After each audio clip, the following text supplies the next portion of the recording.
예수님 닮기 원하는 임상호 임수경 집사가정입니다. 반갑습니다. 제가 직장 생활할 때 우리 집사람이 저희 회사에 면접을 보러 왔었어요.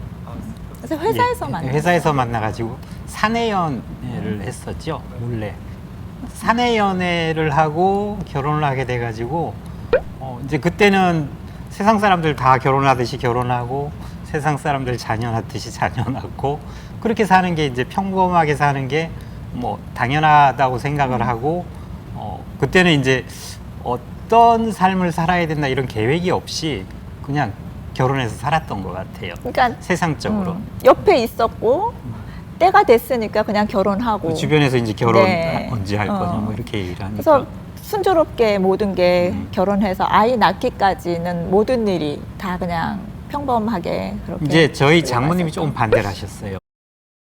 저희 집이 이제 종갓집이니까 종갓집이니까. 이제 종부로 들어간다는 게 딸이 종부로 들어가는 게 걱정스러우시죠. 그래서 저희가 워낙 또 제사도 많고 이러니까 좀 처음에 반대를 하셨었어요. 그래서 인사를 안 받았었어요 처음에. 네, 근데 그런 일이 있었는데 그거 그래도 외에는 워낙 이제 뭐 딸이 좋다 그러니까 할 수 없이 받아주셨는데 근데 뭐 다 굉장히 순조롭게 저희 어머님 아버님도 그렇고 모든 가족들이 정말 아무 일 없이 그냥 너무 순조롭게 모든 게 완벽하게 결혼까지 하고 잘 그래서 첫 살았었죠. 1년 정도는 굉장히 세상에서 가장 행복하다고 생각하고 저희가 살았었습니다. 근데 자녀가 저희- 태어나기 전까지. 저희는 그리고 이렇게 불화가 많은 게 아니라 거의 없었어요. 거의 없이 그냥 잘 맞춰서 잘 맞아서 잘 살고 있었거든요. 아이가 아프기 전까지는.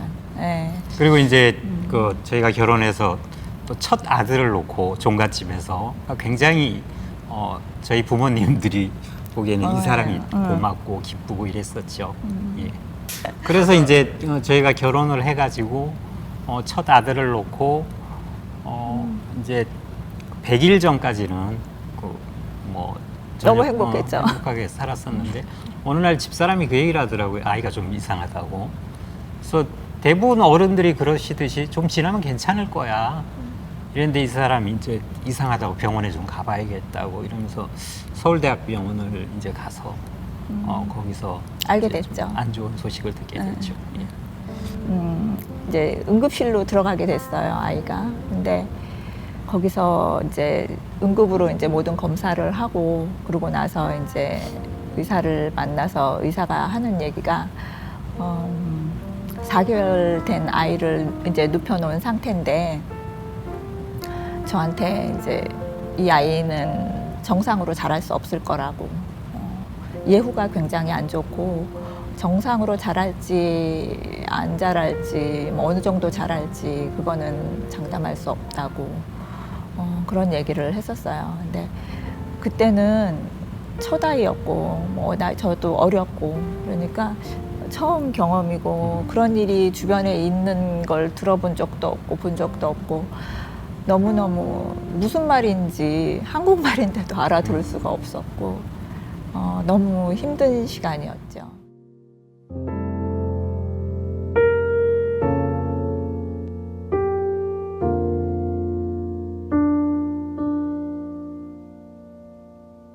양쪽 집안에서 우리 집안에는 절대 이런 일이 없었는데 어떻게 이런 일이 생겼냐고 발칵 뒤집어졌었어요. 그리고 이제 저희 집 같은 경우는 종손인데 저런 이제 문제가 생기니까 난리가 났죠. 그래서 뭐 굿도 하고 용하다는 그 점쟁이도 찾아다니고 또 참 악한 게 그런 병원에는 속칭 바람잡이라 그러죠. 그렇게 굉장히 절박한 사람들한테 와서 어디 가면 진짜 잘 고친다고 이런 사람들이 있더라고요. 그래서 저희 서울대학병원에 밤에 애를 몰래 데리고 나와서 그런 데 가서 칩도 맞아보고 굿도 해보고 참 많이 해봤습니다. 그리고 저희 집안이 이제 뭐 좋다는 거는 다 이제 약을 구해서 가져오셨었는데 심지어 그 부적 쓰는 그 결명주사라는 그 납성분이 있는 건데 그것도 갖다 먹여보기도 하고 참 많은 것을 해봤었죠. 근데 정말 돌아보고 나면 음. 하나님 찾는 것만 빼고 다 했었어요. 모든 걸 다 했어요. 저는 그 아픈 아이를 데리고 알지도 못하는, 정말 지금도 뭐 어디 있을지도 모르는, 찾아가지도 못하는 그런 절에도 가서 뭐 그 신비한 돌이 있대요. 소원을 들어주는 돌이 있다 그래서 그 절에 가서 아이 데리고 자면서 그 돌을 만지면서 기도 아닌 기도, 무슨 뭐 그런 뭐 아이를 낳게 해달라는 그런 아주 절박한 심정으로 그렇게 빌었었던 그런 일도 있고, 정말 하나님 찾는 것 빼고는 다 해봤었어요. 근데 그때는 뭘 하면 낫는데더라 막 이러니까 무조건 저는 그거를 하면 아이가 낫는 줄 알았어요. 정말 100% 그렇게 믿고선 다 이제 따라하고 뭐 가라는 데 다 가고 막 이랬었는데, 어느 날 하다 보니까 바뀌는 거는 하나도 없고, 그러니까 이것도 저것도 아무것도 아닌 거예요. 그래서 이건 아닌가 보다. 이젠 이건 아니고 병원에서 하라는 대로 그냥 병원 치료받고, 그리고 저는 저를 믿게 됐어요. 그때 주변에 저희는 하나님을 믿지 않았으니까, 그리고 주변에 아무도, 친구도 뭐 어느 친척도 하나님 믿는 사람이 없었어요. 그러니까 저한테 교회를 가라고, 하나님을 하나님께 뭐 기도를 하라고, 이런 사람 한 사람도 없었거든요. 그래서 그것만 빼고는 다 해봤는데 이건 아니구나. 그래서 결국은 저를 믿고 제 자신을 믿고 그냥 죽으나 사나 제가 아이를 고쳐보리라 막 그런 다짐을 하면서 힘겹게 이제 아이를 키우게 됐죠.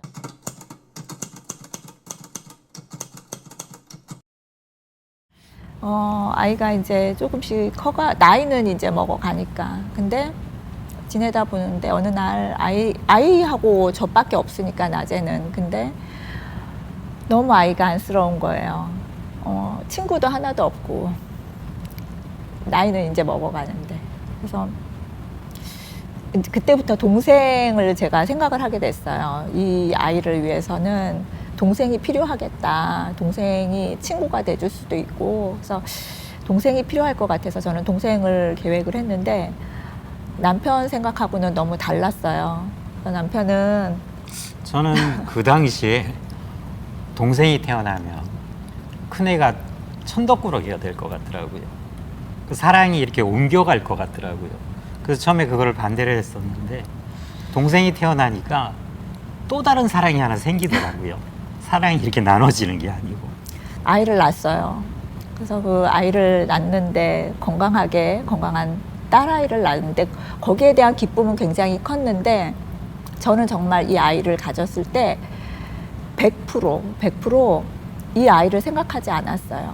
이 아이를 갖게 된 이유가 오로지 큰아이 때문에, 큰아이의 형제를 만들어주고 친구를 만들어주기 위해서, 그래서 계획을 했기 때문에 이 작은 아이의 삶은 저한테는 생각 밖이었거든요. 근데 아이를 딱 안는 순간 이 큰아이만 그동안에는 보고 살았는데, 이 작은 아이가 이 아이의 삶이, 이 아이의 미래가 이렇게 펼쳐지는데 너무너무 절망이 되더라고요. 이 아이가 받아야 될 그 아픔들, 그 고난들, 그 짐을 다 어떡하나. 정말 낳고 보니까 그 아이의 삶이 보이는 거예요. 그래서 정말 아이를 낳아서 옆에 눕혀놓고 매일 울었어요. 매일. 이 아이가 너무 친구돼서.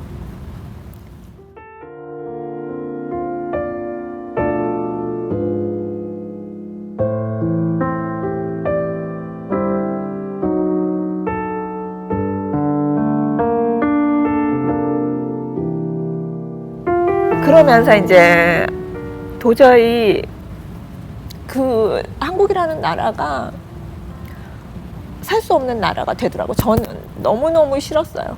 너무너무 정말 제 삶이 완전히 그 큰아이를 낳으면서부터는 그냥 멈춰져 있는 그런 시간이었고, 끝도 없이 치료며 교육이며 쫓아다니고 하는 그 시간들이 엄마니까 해내는 거였고, 그때는 그게 힘든 일인지 몰랐어요. 당연히 해야 되는 거니까. 근데 끝도 없고, 아이가 자라면 나지려니. 근데 7살이 되도록 뭐 아이가 걷질 못했으니까. 근데 지능도 그랬고.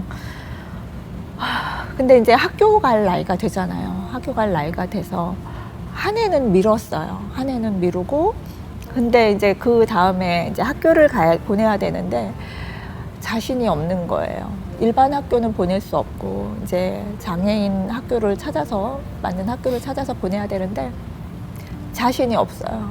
이 아이를 정말 그 장애를 인정하는 것도 그때까지도 인정을 못하고 있었던 거고, 그리고 그 아픈 아이들이 다니는 그 학교라는 곳도 제가 믿을 수가 없었고, 그렇게 미래가 없는 거예요. 희망이 없어요, 아이한테. 그렇게 해서 학교를 만약에 교육을 시켜도 사회에 나오면 그 다음엔 갈 곳이 없는 거예요. 그때 당시만 해도. 그러면 평생 이 아이를 어떻게 해야 되는지. 그리고 그렇게 생각을 하다 보면 잠을 못 자면서 제가 죽는 날이 오면, 그러면 이 아이는 어떻게 될까? 수없이 밤을 지새면서 그런 생각을 했던 것 같아요. 근데 정말 그래서 학교 입학을 앞둔 이제 해가 바뀌면 이제 아이를 학교를 보내야 되는데 도저히 그게 제 자신에게 용납이 안 되는 거예요. 그래서 그런 와중에 이제 미국이라는 곳을 알게 됐어요. 미국은 뭐 장애인의 천국이다라는 얘기를 이제 주워 듣고는 그때만 해도 벌써 30년 전이니까 뭐 인터넷이 지금처럼 이렇게 발달되지 않았고 많은 정보가 알려져 있지도 않았어요. 그래서 미국에 있는 친구도 있었고, 그래서 이제 알게 됐어요, 미국을. 그래서 들어오는 방법이 있으니까 한번 알아보라고 그랬는데, 알아보는 과정 중에 모든 걸 절차를 밟아서 오려면 너무 시간이 오래 걸리고, 저는 다급한 거예요. 당장 올해 가야 되니까, 이제 내년에는 학교를 보내야 되니까. 그래서 마음이 조급해서 이제 준비를 하고 있는데 남편한테 이제 미국 얘기를 꺼냈었어요. 그랬더니 남편은 전혀 이제 그런 생각이 없었고, 그리고 그 전에 제가 미국 얘기를 하기 전에 이제 그 전부터 남편은 혼자 어느 날 갑자기 교회를 가겠다는 얘기를 하더라고요, 저한테. 그래서 그때는 제가 너무 힘든 상황이었고 뭐 별로 관여를 안 했어요. 그래서 뭐 맘대로 하라고, 가든지 말든지. 그랬더니 아이들을 데리고 가도 되냐. 그래서 그것도 상관없다. 단지 나한테만 얘기하지 말아라. 그러고서는 남편은 이제 교회를 다니고 있었거든요. 근데 이제 어느 날 그 당시에 교회를 제가 다니게 된 거는 사실 저희 집안이나 이런 거로 와서 교회 다니기가 참 힘든 그 여건이었는데, 수경 집사가 그렇게 이제 굿도하고 뭐 이렇게 아무 소용이 없다고 느꼈을 때, 저는 제일 안 해본 거, 마지막까지 안 해본 거, 교회를 제가 찾아가게 됐어요. 그때는 교회를 찾아서 첫 예배를 드리는데 참 마음이 편안하더라고요. 그렇다고 제가 뭐 은혜를 받은 것도 아니고 뭐 믿음이 막 성장한 것도 아니고, 첫 예배 참 마음이 편하다 이러면서 이제 매주 다니게 됐죠, 교회를. 그러면서 이제 이 사람한테 우리 교회 한번 같이 다니지 이랬을 때 이 사람이 그때 무슨 얘기를 했냐면, 나하고 싸우고 싶은가 보지 이런 얘기를 했었어요. 그래서 이제 아이들은 데리고 제가 가끔 교회를 같이 가기도 하고 이랬었는데, 그러면서 참 왜 그런 말을 했는지, 이 사람이 미국을 가고 싶다고, 미국에 가서 살고 싶다고 그랬는데, 제가 가도 하나님이 보내주시면 가는 거고 못 가는 것도 하나님 뜻이면 못 가는 거지 이렇게 얘기를 했었거든요. 믿음이 좋지도 않은 사람이. 근데 이제 수경 집사 생각에는 그건 안 간다는 소리지 않냐. 본인이 노력을 해야지. 하나님이 보내주시면 가고 안 보내주시면 안 가고 그런 말이 어딨냐 이러면서 한동안 싸웠었죠, 저희가.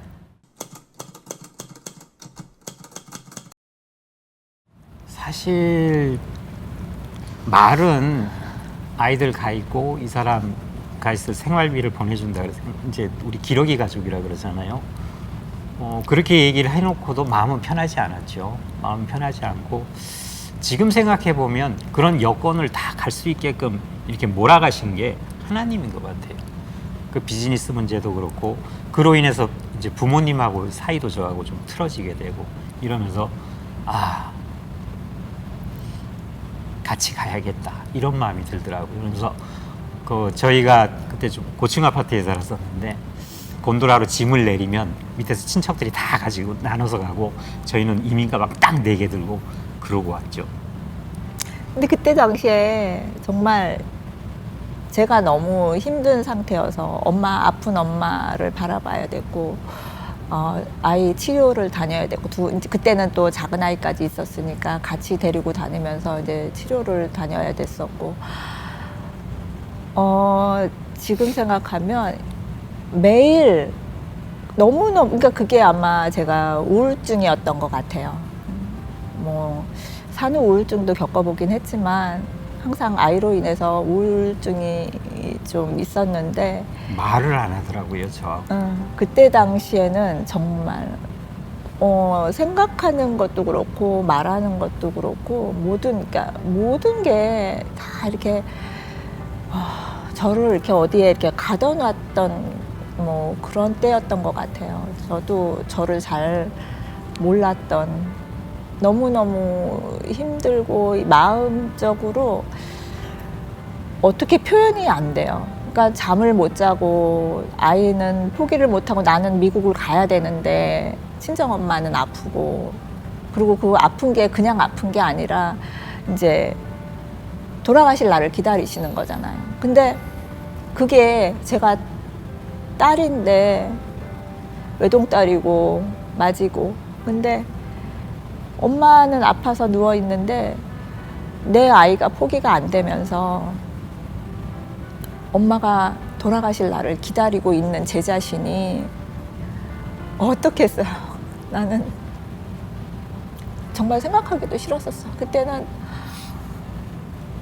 너무너무 그래서 그게 이제 힘든 상황이었고 남편은 남편대로 비즈니스 문제 때문에 이제 뭐 새벽에 나갔다가 뭐 새벽에 들어오고 막 이런 상태였으니까 말할 새도 없었고 뭐 그러다 보니 저는 저대로 힘들고 남편은 남편대로 힘들었는데 어느 날 이제 그런 일로 해서 이제 말다툼을 하게 되면 이 사람은 전혀 싸우려고 들질 않는 거예요. 전혀. 저만 막 악에 받쳐갖고 막 악을 쓰고 차라리 저를 한 대 패줬으면 좋겠다. 그러니까 때리면 맞으리라 막 꼭 기절을 하든지 죽든지 간에 막 그렇게 하고 싶은 거예요. 막 제 속을 어떻게 할 줄 몰라서 그냥 차라리 뭐 때리면 맞으리라 하는 생각, 죽으리라, 맞고 죽으리라 하는 생각으로 막 덤볐는데도 이 사람은 꼼짝 안 하고 그냥 잘하고 그냥 진정하라고 항상 그냥 그런 식으로만 얘기를 했었고 근데 그러면서 그 말이 저는 너무 화가 더 났었어요. 그러면서 왜냐하면 이 사람은 그때 교회를 다니고 있었으니까 이 사람이 내가 이렇게 막 갈구고 막 싸우자고 덤비는데 안 받아주니까 그때는 막 속으로 그래서 네 뒤에 하나님 백 믿고 그러는구나. 하나님 백이 크구나 막 이러면서 그때는 정말 제정신이 아니었었어요.